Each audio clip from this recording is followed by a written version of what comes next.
And some of that has been ongoing. That part will heat up a little bit. So we'll just continue to be on the phone and, try to be aware of anything that's available. I mean, you have to jump at everything, but you have to be aware. And we're just going to continue to focus on that. And, we will still be involved in free agents. That will happen. By the time the next time we talk, I suspect we might be talking about something else. Well, I look forward to that. It's going to be a very interesting spring and summer. I appreciate the time, Cheryl. You can check out talknorth.com for all of the shows across the network.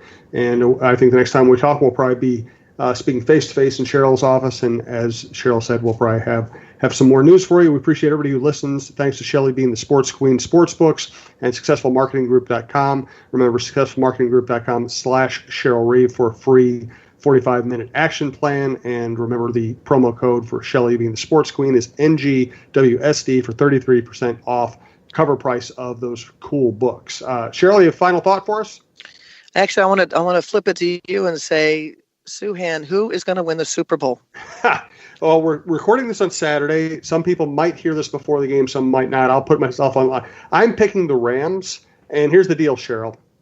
I think I had a pretty good year picking NFL games, but I had a terrible postseason, so I have no confidence in this whatsoever. Here's my working theory, though. I think the Rams have a little more talent than the Patriots, and I think that Sean McVay and Wade Phillips combined can offset the Belichick coaching magic and enable their players to outperform him. So I think it's going to be close. I think it's going to be high scoring. I'm picking the Rams. How about you? Well, I'm so focused on, I probably won't be able to watch the game. I'll be watching Sean McVay and his assistant coach that is hired to keep him out of harm's way. So no doubt I'll be watching that. I don't really care who wins the game. Do you have a get-back coach? I don't. I think it's the stupidest thing ever. I think Chuck Bardich is a get-back coach. Here's where I go to, and I'm in women's sports, so this is the stuff that right away I think, we're really wasting money in men's sports on a coach that has to keep a coach back. That's just the stupidest thing ever. Give us that guy's salary. We can do something really good with it on the women's game.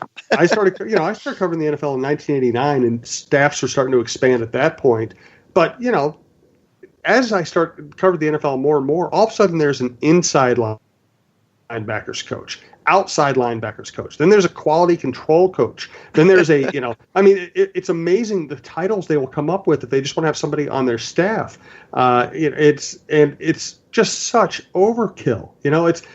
At some point the bureaucracy has to outweigh the effectiveness of the people you're hiring, I would think. It's obviously not. And like I said, on the women's side, it's comical to us that the amount of money, millions and millions and millions of dollars.